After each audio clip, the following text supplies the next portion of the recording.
yoyote anayesikia maiki hii au anayeona Bwana PTV, kampuni yako kubwa sana hii. Kubwa sana, inafika mbali sana. Na naomba wafikishie Watanzania wa nje na wa ndani. Mwenye nyumba yoyote, mwenye nyumba yoyote, mwenye duka au biashara, mwenye tabia ya kila siku kuibiwa, kila siku anaibiwa, au kila siku niseme anaweka wali, kwa lugha fasaha, anapata tabu katika mji wake na katika biashara yake kuhusu ulinzi. Sawa? Mimi nataka nitoe faida.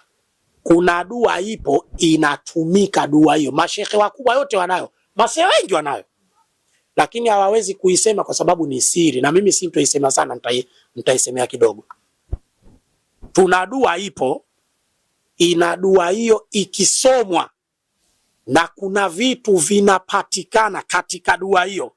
Nyumba kama hii yangu, mwizi, jambazi, mchawi akija anakuta hapa maji, anakuta bahari. Na wewe hujawahi kusikia kwamba nyumba ile ukienda kwa watu, ukienda unakuta bahari? Hujawahi kusikia maneno?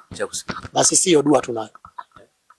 Awe jambazi, awe mwizi, awe mwanga, kila akija anakuta bahari.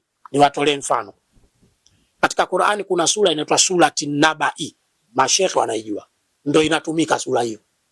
Inaitwa Surati Nabai, inasomwa mbele yanawekwa maji. Maji yanakuwa aina 7. Maji ya bahari, maji ya pango, maji ya mvua ya kutega yale yanayotoka mbinguni yanakingwa kwenye beseni, sio afike kwenye bati. Ndio maji yale. Maji ya kisima, maji ya mto na maji ya nazi mdondo. Maji ya aina 7 yanachanganywa pamoja, yanawekwa mbele. Inasomwa Surati Nabai, ila usomaji wake ndo siwezi kuusema hapa sababu ni siri. Kwa hiyo una biashara, una nyumba watu wanaiba, siji una duka, una maduka ya nini, wanaita maduka nini ya vipodozi, siji maduka ya hardware, wewe wala usipate tabu. Mwambie PTV hapo, tunakuja tunaweka hiyo dua, ila ina usomaji wake. 1, usomaji wake inasomwa usiku. 2, inasomwa ivaliwi kofia, inakuwa kichwa wazi. Kila kitu kina sharti.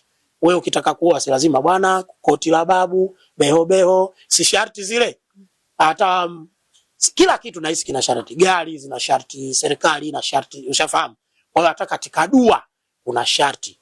Sasa hiyo faida ya kwanza. Faida ya pili, dua hii una uwezo wa kusoma kwenye shamba. Kwenye hawa wakulima na wafugaji, mimi nawashangaa wanapopata gatabu, sisemi sana. Lakini dua hiyo nasomwa kati ya shamba. Nitoe mfano. Mimi niliwahi kwenda Kilosa. Mimi napendaga kusema na mifano na ipo. Niliwahi kwenda Kilosa. Kilosa kuna mji mmoja panaitwa Kilangali. Kutoka pale Kilosa mjini kwenda Kilangali kwa pikipiki, miaka ile nilikwenda ilikuwa 8,000. Sijui sasa inaweza kufika 20,000. Bali lakini nilienda kutangaza dini.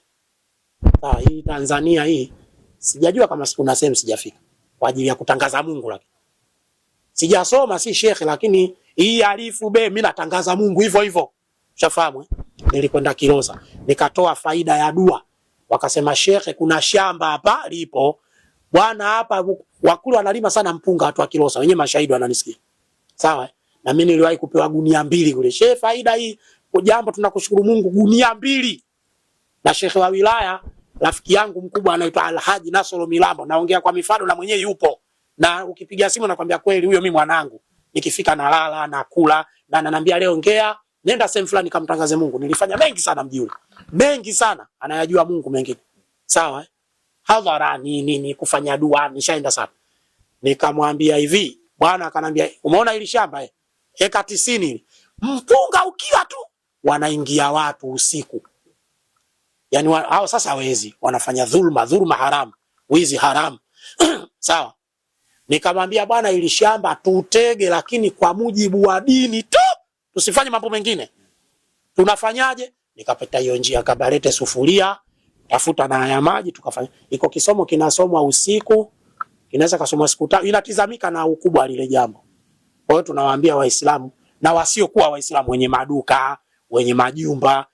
Kuna watu shehe wako nje, London, China, wanatuma hela huko, nijengee nyumba. Unajua ile linajengwa jumba afu anakaa mtu, leo kumeibiwa, leo si kumefanywa hivi. Wasipate tabu, dua zipo,